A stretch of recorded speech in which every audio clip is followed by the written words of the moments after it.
इस वीडियो में आप लोग के लिए वो प्रश्न लेकर आया हूं जो आपके बोर्ड एग्जाम में पूछे जाने वाले हैं। देखिए, मैं आप लोग को बता दिया था कि मैं आप लोग के लिए 10 सेट को कवर कराने वाला हूं, जिसमें 100% जो तैयारी करा देने वाला हूं।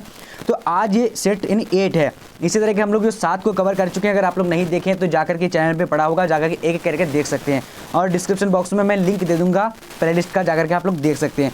तो चलिए बिना टाइम वेस्ट करते हुए, अगर आप लोग ये सारे प्रश्न पढ़ लिए हैं तो रिवीजन कर लीजिएगा पूरी तरीके से, क्योंकि यही सारे प्रश्न आपके बोर्ड एग्जाम में बार बार पूछे जा रहे हैं, जो हम यहाँ पर आप लोगों के सामने लेकर आए हैं। तो चलिए बिना टाइम वेस्ट करते हुए शुरू करते हैं। सबसे पहला प्रश्न, अगर आप लोगों को इसका आंसर पता है तो फटाफट से जवाब दीजिएगा। सबसे पहला प्रश्न क्या बोल रहा है कि हड़प्पा सभ्यता की सबसे महत्वपूर्ण विशेषता क्या थी? तो यहाँ पर एक नंबर का करेक्ट आंसर क्या होगा? तो ए नंबर, यानी ए नंबर का नगर योजना करेक्ट आंसर हो जाएगा। ठीक है। अब देखिए अगला प्रश्न, देखिए क्या बोला जा रहा है, कह रहा है कि हड़प्पा शासन का हड़प्पा सभ्यता का शासन व्यवस्था किसके हाथों में था? तो यहाँ पर राइट आंसर का दूसरा नंबर का बी, व्यापारियों के हाथों में था। ठीक है। चलिए अब देखिए तीसरा नंबर क्वेश्चन क्या बोला जा रहा है, कह रहा है कि हड़प्पा सभ्यता के पतन का मुख्य कारण क्या था? तो यहाँ पर करेक्ट आंसर क्या होगा? 3 नंबर का, जल्दी से आप लोग को बता सकते हैं। तो यहाँ पर जो हमारा राइट आंसर डी नंबर का उपयुक्त सभी करेक्ट आंसर हो जाएगा। ठीक है। अब देखिए ये सारे प्रश्न जो है आप लोगों के लिए बहुत ज़्यादा इंपॉर्टेंट है, और इसी तरह के हम लोग जो 10 सेट को कवर कर चुके हैं, मतलब 8 सेट, तो आज ये 8वां सेट है, और अभी हम लोग 2 सेट को कवर करेंगे। उसके बाद जो फाइनल टेस्ट जो 1000 क्वेश्चन का मैं लगाने वाला हूं आप लोगों के लिए, तो आप लोग भी देखिएगा। और ठीक है, और इसका पीडीएफ का लिंक जो है मैं आप लोगों को बता दूंगा कहां पर ये पीडीएफ मिलता है। अब देखिए अगला प्रश्न देखिए क्या बोला करेगी, हड़प्पा सभ्यता में सर्वप्रथम किस स्थल की खुदाई की गई थी? तो यहाँ पर 4 नंबर का करेक्ट आंसर क्या होगा? जल्दी से बोलना है आप लोगों को। तो 4 का right answer C number, C number क्या होगा? हड़प्पा करेक्ट आंसर हो जाएगा। ठीक है। अब देखिए अगला प्रश्न देखिए क्या बोला जा रहा है, कह रहा है कि हड़प्पा सभ्यता में बंदरगाह यानी गोदीबाड़ा का साक्ष्य कहाँ से मिला था? तो यहाँ पर 5 का करेक्ट आंसर क्या होगा? तो ए नंबर, ए नंबर में क्या होगा? लोथल में से मिला था। ठीक है। चलिए अब देखिए अगला प्रश्न क्या बोला जा रहा है कि मौर्य काल में टकसाल का प्रधान कौन होता था? तो मौर्य काल में टकसाल का प्रधान जो होता था वो लक्षण अध्यक्ष होता था। ठीक है। तो यहाँ पर तो है नहीं लक्षण अध्यक्ष, तो यहाँ पर राइट आंसर लक्षण अध्यक्ष हो जाएगा। ओके। चलिए अब देखिए अगला प्रश्न देखिए क्या बोला करेंगे, मौर्य वंश की राजधानी कहाँ थी? तो मौर्य वंश की राजधानी कहाँ थी? तो 7 नंबर का यहाँ पर करेक्ट आंसर क्या हो जाएगा? जल्दी से आप लोग बता सकते हैं। तो बी नंबर, बी नंबर में क्या होगा? नहीं, पाटलिपुत्र करेक्ट आंसर हो जाएगा। ठीक है। चलिए अब देखिए 8 नंबर क्वेश्चन क्या बोला जा रहा है, कह रहा है कि मौर्यकालीन राज्य कलिंग कहाँ पर स्थित थी? तो यहाँ पर 8 नंबर का करेक्ट आंसर क्या होगा? जल्दी से बोलेगा। तो 8 नंबर का राइट आंसर बी नंबर होगा, sorry C number, Orissa correct answer हो जाएगा। ठीक है। अब देखिए अगला प्रश्न देखिए क्या बोला जा रहा है, कि मौर्य प्रशासन में समाहर्ता कौन था? काफी इंपॉर्टेंट क्वेश्चन है। तो इसका राइट आंसर क्या होगा? बी नंबर, बी नंबर क्या होगा? राजकीय कर संग्रह अधिकारी करेक्ट आंसर हो जाएगा बी नंबर। ओके। चलिए अब देखिए अगला प्रश्न क्या बोला करेगी, मौर्य काल में ब्रह्मदेव क्या था? तो मौर्य काल में ब्रह्मदेव क्या होता था? तो यहाँ पर 10 नंबर का करेक्ट आंसर क्या होगा? जल्दी से बोलेगा। तो सी नंबर, सी नंबर में क्या होगा? भूमिदान करेक्ट आंसर हो जाएगा। ठीक है। अब देखिए अगला प्रश्न देखिए क्या बोला करेगी, अशोक ने एवं संघमित्रा को धर्म प्रचार के लिए कहाँ भेजा था? तो यहाँ पर राइट आंसर क्या होगा? 11 नंबर का। तो 11 का राइट आंसर डी नंबर होगा, श्रीलंका भेजा था। ठीक है। राइट आंसर डी नंबर हो जाएगा। अब देखिए अगला प्रश्न देखिए क्या बोला करेगी, अशोक किस वंश का शासक था? तो यहाँ पर राइट आंसर क्या होगा? नहीं, ये मौर्य वंश का करेक्ट आंसर हो जाएगा। काफी इंपॉर्टेंट क्वेश्चन, ये बार बार आप लोग को पूछा भी गया है और आप लोग पढ़ भी लिए हैं बहुत बार, लेकिन रिविजन कर लीजिए। अब यहाँ देखिए क्वेश्चन क्या बोला करेगी, अशोक किस बौद्ध भिक्षु के प्रभाव में आकर बौद्ध बना था? तो यहाँ पर 13 का करेक्ट आंसर क्या होगा? जल्दी से बोलेगा। तो 13 नंबर का राइट आंसर ए नंबर, यानी उपगुप्त करेक्ट आंसर हो जाएगा। ठीक है। चलिए अब देखिए अगला प्रश्न क्या बोला जा रहा है, कह रहा है कि मौर्य काल में कलिंग की राजधानी कहाँ थी? तो यहाँ पर हमारा 14 का करेक्ट आंसर क्या होगा? तो सी नंबर, सी नंबर क्या होगा? यानी तोबली करेक्ट आंसर हो जाएगा। ठीक है। अब देखिए क्वेश्चन नंबर देखेंगे अगला प्रश्न, फटाफट से आप लोग को जवाब देने हैं। अब यहाँ पर देखिए अगला प्रश्न क्या बोला करें कि आर्यभट्ट कहाँ के निवासी थे? तो फटाफट आप लोग को जवाब देना है। क्या होगा इसका करेक्ट आंसर? जल्दी से आप लोग को बताने। तो 15 का राइट आंसर ए नंबर होगा, यानी पाटलिपुत्र करेक्ट आंसर हो जाएगा। ठीक है। अब देखिए अगला प्रश्न देखते हैं। अब यहाँ पर देखिए 16 नंबर क्वेश्चन क्या बोला जा रहा है, कि भारत का प्रथम नगरीकरण कब हुआ था? तो यहाँ पर हमारा 16 नंबर का करेक्ट आंसर क्या होगा? जल्दी से आप लोग बता सकते हो। तो इसका राइट आंसर बी नंबर का, यानी हड़प्पा काल करेक्ट आंसर हो जाएगा। ठीक है। अब देखिए अगला प्रश्न क्या बोला जा रहा है, कह रहा है कि गीता रहस्य किसकी रचना थी? तो 17 नंबर का करेक्ट आंसर क्या होगा? जल्दी से बता सकते हैं। इसका राइट आंसर यानी बाल गंगाधर तिलक करेक्ट आंसर हो जाएगा। ठीक है। अब देखिए अगला प्रश्न देखिए क्वेश्चन नंबर 18 नंबर क्या बोला करेगी, गीता के महत्व पर किसने विचार व्यक्त किए थे? तो यहाँ 18 का करेक्ट आंसर क्या होगा? डी नंबर, यानी उपयुक्त सभी करेक्ट आंसर हो जाएगा। अब देखिए अगला प्रश्न क्या बोला जा रहा है, कह रहा है कि मनुस्मृति के रचयिता कौन थे? तो यहाँ पर हमारा 19 का right answer D number Manu correct answer हो जाएगा। ठीक है। अब देखिए अगला प्रश्न क्या बोला जा रहा है, महाभारत की रचना किसने की थी? तो फटाफट से आप लोग को जवाब देना है। तो यहाँ पर 20 का राइट आंसर यानी तो वेद व्यास ने की थी। ठीक है। चलिए अब देखिए अगला प्रश्न क्या बोला जा रहा है, कह रहा है कि प्राचीन भारत के महाकवि का नाम क्या है? तो यहाँ पर 21 का करेक्ट आंसर क्या होगा, जल्दी से बोलेगा तो 21 नंबर का ए नंबर का यानी रामायण और महाभारत करेक्ट आंसर हो जाता है। ठीक है, चलिए अब देखिए अगला प्रश्न क्या बोला करेगी, मनुस्मृति में कितने प्रकार के विवाह का उल्लेख किया गया है। तो यहाँ पर राइट आंसर क्या होगा 22 नंबर का, जल्दी से बदल सकते हैं। तो 22 का राइट आंसर सी नंबर का, सी नंबर 8 प्रकार के विवाह का उल्लेख किया गया है। ओके, अब देखिए अगला प्रश्न क्या बोला जा रहा है कि बुद्ध का सारनाथ में दिया गया प्रथम उपदेश क्या कहलाता है। तो यहाँ पर हमारा राइट आंसर क्या होगा 23 नंबर का बी नंबर, बी नंबर का धर्मचक्र परिवर्तन कहलाता है। अब देखिए अगला प्रश्न क्या बोला जा रहा है कि त्रिपिटक में कौन सा ग्रंथ आता है। तो यहाँ पर राइट आंसर क्या होगा जल्दी से बता सकते हैं 24 नंबर का, तो 24 का करेक्ट आंसर डी नंबर, उपरोक्त सभी करेक्ट हो जाएगा। अब देखिए अगला प्रश्न क्या बोला जा रहा है, कह रहा है कि इनमें से कौन बुद्ध के प्रिय शिष्य थे। तो यहाँ पर 25 का करेक्ट आंसर क्या होगा डी नंबर, डी नंबर क्या होगा आनंद करेक्ट आंसर हो जाएगा। ठीक है, चलिए अब देखते हैं अगला प्रश्न, फटाफट से आप लोग को जवाब देने तेजी से। ठीक है, क्या करेगा कि किसके शासन काल में बौद्ध धर्म का विभाजन हीनयान और महायान में हुआ था।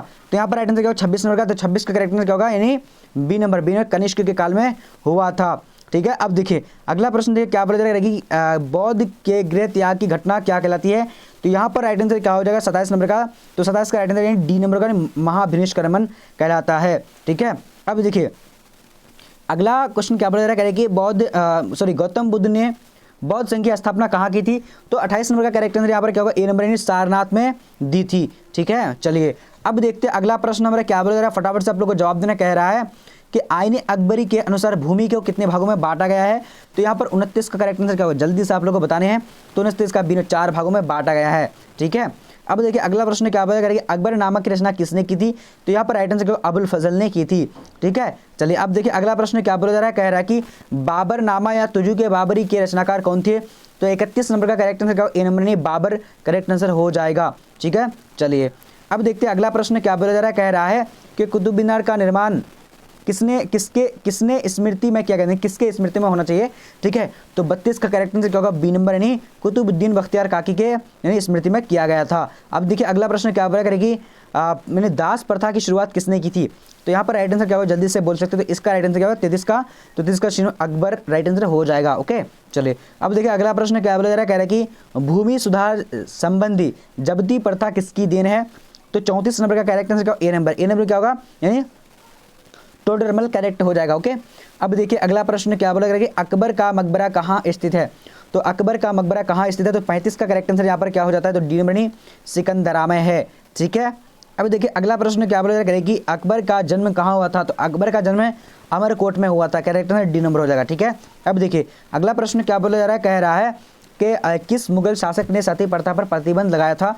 तो 37 का करेक्ट आंसर यहाँ पर क्या होगा जल्दी से बोलेगा ए नंबर यानी अकबर ने लगाया था। ठीक है, अब देखिए अगला प्रश्न क्या बोला जा रहा है, फतेहपुर सिकरी को राजधानी किसने बनाया था।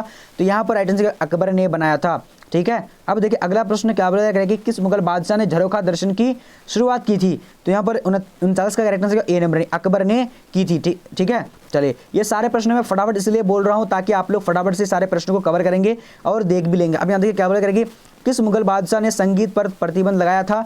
तो 40 का करेक्ट आंसर क्या होगा डी नंबर, डी नंबर क्या औरंगजेब करेक्ट आंसर हो जाएगा। ठीक है, अब देखिए अगला प्रश्न क्या बोला कि हम्पी नगर किस राज्य से संबंधित है।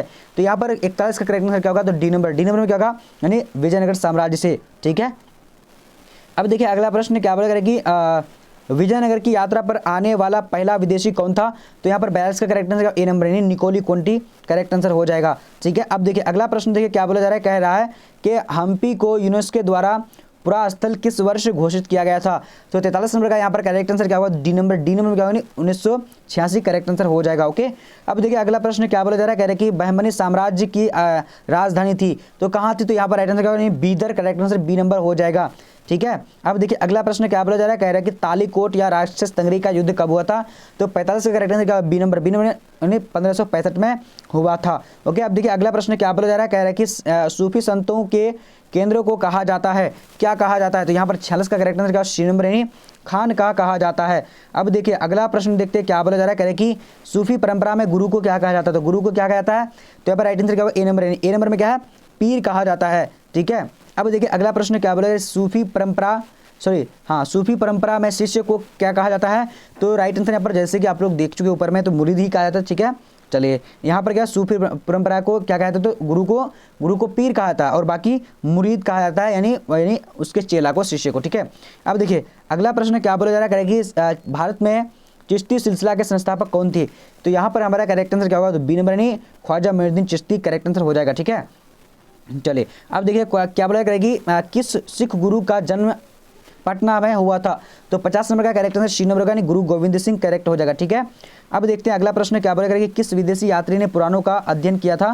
तो यहाँ पर 51 का करेक्ट आंसर क्या ए नंबर का अलबरूनी करेक्ट हो जाएगा। ओके, अब देखिए अगला प्रश्न क्या बोला करेगी, भारत में सती प्रथा का आंखों देखा हाल प्रस्तुत किया है, कौन किया? तो यहाँ पर राइट आंसर क्या ए नंबर क्या इब्न बतूता करेक्ट हो जाएगा। ओके, चलिए अब देखिए अगला प्रश्न देखते हैं क्या बोला जा रहा है, कह रहा है कि किताबु रेला में किसका यात्रा वृतांत मिलता है? तो यहाँ पर राइट आंसर क्या होगा? 53 नंबर का, तो 53 का राइट आंसर यानी C number Ibn Battuta correct answer हो जाएगा। ठीक है, किताबु रेला में किसका मिलता है? अब 54 नंबर देखिए क्या बोला करेगी, पृथ्वी राज रासो के लेखक कौन है? तो यहाँ पर हमारा 54 का राइट आंसर क्या होगा? डी नंबर यानी चंद्र बरदाई करेक्ट आंसर हो जाएगा। ओके, अब देखिए अगला प्रश्न क्या बोला जा रहा है कि दिल्ली सल्तनत की पहली और अंतिम महिला शासिका कौन थी? तो यहाँ पर 55 का करेक्ट आंसर क्या होगा? जल्दी से बोलना आप लोग को, ए नंबर यानी रजिया करेक्ट आंसर होगा, रजिया सुल्ताना। ठीक है, चलिए अब देखिए अगला प्रश्न क्या बोला जा रहा है, कह रहा है कि दिल्ली सल्तनत का अंतिम सुल्तान कौन था? तो यहाँ पर राइट आंसर 56 नंबर का सी नंबर का इब्राहिम लोधी करेक्ट आंसर हो जाएगा। ठीक है, अब देखिए अगला प्रश्न क्या बोला जा रहा है, फटाफट से आप लोग को जवाब देना। कह रहा है कि संथाल विद्रोह कब हुआ था? तो संथाल विद्रोह कब हुआ था? तो यहाँ पर राइट आंसर क्या होगा? नहीं, जल्दी से आप लोग को जवाब देना संथाल विद्रोह के बारे में। तो 57 का राइट आंसर डी नंबर यानी संथाल विद्रोह जो हुआ था ये राइट आंसर यानी 1855 में हुआ था संथाल विद्रोह, बट यहाँ पर 53 दिया हुआ है तो कोई बात नहीं। तो यहाँ पर राइट आंसर देखिए 1855 होगा। ओके, चलिए अब देखिए अगला प्रश्न क्या बोला करेगी, पुर्तगालियों ने गोवा पर कब अधिकार किया? तो यहाँ पर राइट आंसर क्या होगा? 1510 ईस्वी में किया था, करेक्ट आंसर सी नंबर होगा। ठीक है, अब देखिए अगला प्रश्न क्या बोला करेगी, भारत आने वाला पहला ईस्ट इंडिया कंपनी कौन था? तो यहाँ पर राइट आंसर क्या होगा? जल्दी से बोलना आप लोग को, तो ब्रिटिश था, करेक्ट आंसर क्या होगा? जल्दी से बोलना 59 का, तो यानी सॉरी ब्रिटिश ने पुर्तगीज था। ठीक है, चलिए अब देखिए अगला प्रश्न क्या बोला कह रहे कि बंगाल का प्रथम गवर्नर जनरल कौन था? तो यहाँ पर राइट आंसर क्या होगा? Robert Clive. क्या होगा? रॉबर्ट क्लाइव होगा। तो यहाँ पर 61 का correct answer A number Warren Hastings correct answer होगा। ठीक है, ए नंबर होगा। ओके, चलिए अब देखिए अगला प्रश्न देखते हैं क्या बोला करेगी, बंगाल में द्वैध शासन की स्थापना किसने की थी? तो यहाँ पर 62 का करेक्ट आंसर क्या होगा? तो बी नंबर रॉबर्ट क्लाइव ने की थी। ठीक है, चलिए अब देखिए अगला प्रश्न क्या बोला करेगी, डाक अस्थाई बंदोबस्त के साथ किसने दी थी? तो यहाँ पर राइट आंसर क्या होगा? लॉर्ड कॉर्नवालिस ने दी थी, राइट आंसर ए नंबर होगा। ठीक है, करेक्ट आंसर ए नंबर होगा। अब देखिए अगला प्रश्न देखते हैं क्या बोला करेगी, कलकत्ता में सर्वोच्च न्यायालय की स्थापना कब हुई थी? तो यहाँ पर राइट आंसर क्या होगा? 64 नंबर का, तो बी नंबर यानी 1773 ईस्वी में हुई थी। ठीक है, अब देखिए अगला प्रश्न क्या बोला जा रहा है, कह रहा है कि अस्थाई बंदोबस्त कहाँ लागू किया गया था? तो यहाँ पर 65 का राइट आंसर क्या होगा? सी नंबर यानी बंगाल में किया गया था। अब देखिए अगला प्रश्न को देखते हैं क्या बोला, फटाफट से देखना आप लोगों को और जवाब भी देने हैं। कह रहे कि रानी लक्ष्मीबाई की चिता के पास किसने कहा कि ये सोई हुई महिला विद्रोहियों के एकमात्र मर्द थी? तो यहाँ पर राइट आंसर क्या होगा? यानी ह्यूरोज ने कहा था, यानी ह्यूरोज नाम था। ठीक है, चलिए अब देखिए अगला प्रश्न देखते हैं। अब यहाँ पर देखिए अगला प्रश्न बोला जाएगा कि द ग्रेट रिवोल्ट नामक पुस्तक किसने लिखी थी? तो यहाँ पर राइट आंसर क्या होगा? Ashok Mehta, correct answer A number होगा। ठीक है, अब देखिए अगला प्रश्न क्या बोला जा रहा है, कह रहा है कि 1857 के विद्रोह के समय भारत का गवर्नर जनरल कौन था? तो यहाँ पर 68 का करेक्ट आंसर क्या होगा? जल्दी से बोलेगा, तो D number Karin correct answer हो जाएगा। ठीक है, चलिए अब देखिए अगला प्रश्न क्या बोला जा रहा है, कह रहा है कि बिहार में 1857 के प्रमुख नायक कौन थे? तो यहाँ पर राइट आंसर क्या होगा? जल्दी से इन्हें फटाफट से देना है। तो यहाँ पर राइट आंसर क्या होगा? नहीं, वीर कुंवर सिंह करेक्ट आंसर हो जाएगा। ठीक है, अब देखिए अगला प्रश्न क्या बोला, फटाफट से आप लोगों को जवाब दे। तो 70 का करेक्ट आंसर यहाँ पर क्या हो जाएगा? तो 10 में करेक्ट आंसर ए नंबर हो जाएगा। अब देखिए अगला प्रश्न को देखते हैं क्या बोला जा रहा है कि 1857 के विद्रोह को किसने क्रांति कहा था? तो यहाँ पर राइट आंसर क्या होगा? 71 नंबर का, तो जल्दी से आप लोग को बताने, तो ए नंबर यानी कॉल मार्क्स करेक्ट आंसर हो जाएगा। ठीक है, अब देखिए अगला प्रश्न देखते हैं क्या बोला जा रहा है कि पटना में 1857 का विद्रोह का नेतृत्व किसने किया था? तो यहाँ पर राइट आंसर क्या होगा? जल्दी से आप लोग को बताने, तो पीर अली करेक्ट आंसर क्या होगा? यानी सी नंबर हो जाएगा। ठीक है, अब देखिए अगला प्रश्न देखते हैं क्या बोला करेगा कि भारत आने वाला प्रथम पुर्तगाली था, कौन था? यहाँ पर यानी Vasco da Gama, correct answer B number होगा। ठीक है, चलिए अब देखिए अगला प्रश्न क्या बोला जा रहा है कि गेटवे ऑफ इंडिया कहाँ स्थित है? तो यहाँ पर राइट आंसर क्या होगा? गेटवे ऑफ इंडिया दिल्ली में है, और इंडिया गेट दिल्ली में है, और गेटवे ऑफ इंडिया मुंबई में है, करेक्ट आंसर ए नंबर हो जाएगा। ठीक है, चलिए अब देखिए अगला प्रश्न क्या बोला जा रहा है, फोर्ट विलियम शहर किस यानी कहाँ पर स्थित है? तो यहाँ पर राइट आंसर क्या, किस शहर में? तो कलकत्ता में स्थित है, राइट आंसर डी नंबर होगा। ठीक है, अब देखिए अगला प्रश्न को देखिए क्या बोला जा रहा है कि 7 महाद्वीप का नगर किसे कहा जाता है? तो राइट आंसर मुंबई हो जाएगा। ठीक है, अब फटाफट से आप लोग को देखना है यहाँ पर क्या बोल रहा है, कह रहा है कि विक्टोरिया टर्मिनस किस शैली की यानी है? तो विक्टोरिया टर्मिनल जो है किस शैली की है? देखिए एक बार मैंने आप लोग को बताया था इंडो सार्सनिक, बट इसका गलत हो जाएगा क्योंकि एनसीईआरटी में नव गैथिक शैली, करेक्ट आंसर बी नंबर होगा। ठीक है, चलिए अब देखिए अगला प्रश्न बोला जाएगा कि गेटवे ऑफ इंडिया कहाँ पर है, यानी कब निर्माण हुआ था। तो गेटवे ऑफ इंडिया का जो निर्माण हुआ था 78 का करेक्ट आंसर क्या हो, जल्दी से आप लोग को बताने हैं। तो यहाँ पर 1900 क्या होगा 13 में हुआ था, करेक्ट यहाँ पर बी नंबर हो जाएगा। ठीक है, गेटवे ऑफ इंडिया का निर्माण 1913 में हुआ था। अब देखिए अगला प्रश्न देखते हैं क्या बोला जाएगा कि अंग्रेजों ने शिक्षा का माध्यम अंग्रेजी कब बनाया। तो यहाँ पर राइट आंसर क्या होगा, यानी 1835, करेक्ट आंसर सी नंबर हो जाएगा। तो आप लोगों को पूरी तरीके से इसका जवाब देने हैं आप लोगों को भी। ठीक है, तो चलिए अब देखिए अगला प्रश्न को देखते हैं क्या बोला जाएगा कि सेंट फोर्ट जॉर्ज किस शहर में है। तो यहाँ पर 80 का करेक्ट आंसर क्या होगा, तो डी नंबर मद्रास में है। ठीक है, अब देखिए अगला प्रश्न देखिए क्या बोला जाएगा, 81 नंबर कह रहा है कि भारत की राजधानी किस वर्ष कलकत्ता से दिल्ली लाया गया था। तो 81 का करेक्ट आंसर क्या होगा, डी नंबर क्या होगा, 1911 में लाया गया था। ठीक है, चलिए अब देखिए अगला प्रश्न देखिए क्या बोला जाएगा कि कलकत्ता किस नदी के किनारे स्थित है। तो यहाँ पर 82 का राइट आंसर क्या होगा, जल्दी से बोलने आप लोग को। तो 82 का डी नंबर होगा, नहीं हुगली नदी के किनारे स्थित है। ठीक है, अब देखिए अगला प्रश्न क्या बोला जा रहा है, कह रहा है कि गांधी जी को अंग्रेज ने प्रथम विश्व युद्ध में योगदान के लिए कौन सी उपाधि दी थी। तो यहाँ पर राइट आंसर क्या होगा, 83 नंबर का, तो श्री नंबर ने केसरी हिंद के नाम से दिया था। ठीक है, अब देखिए अगला प्रश्न देखते हैं क्या बोलेगा, स्वराज पार्टी का गठन किसने किया था। तो स्वराज पार्टी का गठन जो किया था वो राइट आंसर यानी ए नंबर जवाहरलाल नेहरू, 84 का राइट आंसर चित्तरंजन दास होगा, राइट आंसर डी नंबर होगा। ठीक है, चलिए अब देखते हैं अगला प्रश्न देखते हैं क्या बोला करेगी, 1838 में सुभाष चंद्र बोस ने किसे हराकर कांग्रेस के अध्यक्ष बने थे। तो यहाँ पर राइट आंसर क्या होगा, यानी राइट आंसर जल्दी से 85 का डी नंबर नहीं क्या होगा, डी नंबर करेक्ट होगा। अब देखिए अगला प्रश्न को देखेंगे क्या बोला जाएगा कि क्रिप्स प्रस्ताव को किसने पोस्ट डेटेड चेक कहा था। तो यहाँ पर राइट आंसर क्या होगा, तो जल्दी से आप लोग को ए नंबर यानी गांधी जी ने कहा था। ठीक है, चलिए अब देखिए अगला क्वेश्चन। तो यहाँ पर देखिए 86 नंबर का करेक्ट आंसर क्या होगा, तो गांधी जी हम लोग देख चुके थे। ठीक है, चलिए अब यहाँ पर देखिए मुस्लिम लीग की स्थापना कभी थी। इसका राइट आंसर बी नंबर होगा, 1906 में हुई थी। ठीक है, चलिए अब यहाँ पर देखिए अगला प्रश्न क्या होगा कि महात्मा गांधी का जन्म है। तो राइट आंसर क्या होगा, यानी बी नंबर ए नंबर होगा, 2 अक्टूबर 1869 में हुआ था। ठीक है, चलिए अब देखिए अगला प्रश्न देखिए क्या बोला जा रहा है, कह रहा है कि कांग्रेस की स्थापना किस वर्ष हुई थी। तो यहाँ पर क्या होगा 1885 में, राइट आंसर क्या होगा, डी नंबर होगा। ठीक है, चलिए अब देखिए अगला प्रश्न क्या बोला जा रहा है कि द्वितीय विश्व युद्ध किस वर्ष आरंभ हुआ था या प्रारंभ हुआ था। तो राइट आंसर 1939 में होता है, करेक्ट आंसर यानी सी नंबर होगा। ठीक है, चलिए अब देखिए अगला प्रश्न क्या बोला, करो या मरो का नारा किसने दिया था। तो राइट आंसर क्या होगा, गांधी जी ने दिया था।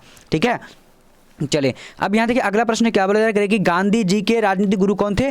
तो राइट आंसर क्या होगा, गोपाल कृष्ण गोखले, करेक्ट आंसर यानी बी नंबर हो जाएगा। ठीक है, चलिए अब देखिए अगला प्रश्न क्या बोला जा रहा है, कह रहा है कि भारत छोड़ो आंदोलन किस वर्ष हुआ था। तो राइट आंसर डी नंबर यानी 1942 में हुआ था। ठीक है, चलिए जिसको अगर सारे प्रश्न आता है तो काफ़ी खुश होने वाली बात है कि आप लोग को 100 में से 100 आता है, बहुत बढ़िया। आप लोग कमेंट सेक्शन में जरूर बताइएगा किसको 100 में से 100 क्वेश्चन आया है। अब यहाँ देखिए क्या बोला जा रहा है, कह रहे हैं कि दिल्ली चलो का नारा किसने दिया था। तो राइट आंसर क्या होगा, यानी सुभाष चंद्र बोस ने दिया था। ठीक है, चलिए अब देखिए अगला प्रश्न क्या बोला जा रहा है, कह रहा है कि 1947 में भारत की स्वतंत्रता के समय ब्रिटेन का प्रधानमंत्री कौन था। तो 95 का करेक्ट आंसर यहाँ पर क्या हो जाता है, जल्दी से बोलिएगा, बी नंबर नहीं क्या क्लेमेंट एटली, करेक्ट आंसर हो जाएगा। ठीक है, चलिए अब देखिए अगला प्रश्न क्या बोला जा रहा है, कह रहा है कि डिस्कवरी ऑफ इंडिया किसकी रचना है। तो 96 का करेक्ट आंसर क्या होगा, डी नंबर में क्या होगा, जवाहरलाल नेहरू, करेक्ट हो जाएगा। ठीक है, अब देखिए अगला प्रश्न क्या बोला जा रहा है, कह रहा है कि भारत का लौह पुरुष किसे कहा जाता है। तो 97 का करेक्ट आंसर क्या होगा, बी नंबर क्या होगा, वल्लभ भाई पटेल, करेक्ट आंसर हो जाएगा। ओके, अब देखिए अगला प्रश्न क्या बोला जा रहा है, कह रहा है कि भारतीय संविधान कब अंगीकृत हुआ था। तो यहाँ पर जो हमारा राइट आंसर होगा, जल्दी से 99 का बोल सकते हैं, 99 का राइट आंसर सी नंबर में क्या होगा, 1950 में, सॉरी अंगीकृत कब होता है, 1949 में होता है। ठीक है, राइट आंसर क्या होगा, तो 98 का बी नंबर होगा। ओके, अब देखिए अगला प्रश्न क्या होगा, करेंगे भारतीय संविधान का गठन किस वर्ष हुआ था। तो यहाँ पर राइट आंसर क्या हो जाएगा, 99 का, तो 99 क्या होगा, 1946, करेक्ट आंसर हो जाएगा। ठीक है, अब देखिए अगला प्रश्न क्या बोला जा रहा है कि भारतीय संविधान के संप्रभुता नीति है। तो किस पर संप्रभुता नीति है। तो यहाँ पर राइट आंसर क्या होगा, संविधान में, करेक्ट आंसर डी नंबर होगा। बहुत सारे स्टूडेंट को राष्ट्रपति में पता होगा लेकिन गलत हो जाएगा वो, तो डी नंबर करेक्ट होगा। ठीक है, चलिए अब मैं आप लोग को बताने वाला PDF कैसे प्राप्त करते हैं। तो यहाँ पर देखिए गूगल में आना है, गूगल में आप लोगों को टाइप करना है bbphelp.com। ठीक है, बहुत सारे स्टूडेंट को पता होगा और बहुत सारे स्टूडेंट को पता नहीं है, तो मैं बता दे रहा हूँ। ठीक है, bbphelp.com आप लोग को सर्च कर देना है। जब आप सर्च कर देंगे तो इस तरह का इंटरफेस आ जाएगा। ठीक है, आप लोग को नीचे करते जाना है, मतलब ऊपर करते जाना है, और यहाँ पर देखिए कि आप लोग अगर जहाँ पर भी क्लिक करेंगे बस एक बार एक सब्जेक्ट पर क्लिक करना, सारा सब्जेक्ट यहाँ पर हाजिर हो जाएगा। इस तरह का अगर इंटरफेस आ जाएगा तो आप यहाँ से ओपन कर लीजिएगा। अब यहाँ पर देखिए नीचे आप लोग को आते जाना है। देखिए यहाँ पर आप लोग को सारा चीज़ का यानी मिल जाता है। ठीक है, यहाँ सारा चीज़ मिल जाता है, तो यहाँ पर आप लोग पढ़ सकते हैं, पूरी तरीके से देख सकते हैं। ठीक है, तो चलिए आज का हम लोग का वीडियो इतना तक। और आप लोग अगर ऑनलाइन टेस्ट देना चाहते हैं तो ऑनलाइन टेस्ट के लिए आप लोग क्या करेंगे, नीचे आएंगे। ठीक है, जब आप नीचे आएंगे तो यहाँ पर लिखा रहेगा, इस तरह का इंटरफेस रहेगा, ऑनलाइन टेस्ट के लिए क्लिक करें। तो यहाँ पर आप लोग क्लिक कर देना है, यहाँ पर से आप लोग ऑनलाइन टेस्ट दे सकते हैं। ठीक है, ऑनलाइन टेस्ट क्लिक करेंगे। क्लिक करने के बाद अब यहाँ पर देखिए क्या आ जा रहा है, यहाँ पर देखिए सब्जेक्ट आ रहा है। सब्जेक्ट आप लोग को लिख देना है, टाइप कर देना है, और यहाँ से आप लोग पूरी तरीके से पढ़ सकते हैं। तो आज का वीडियो इतना तक, तब तक के लिए जय हिंद जय भारत। अगले मिलते हैं अगले वीडियो में, तब तक के लिए जय हिंद जय भारत।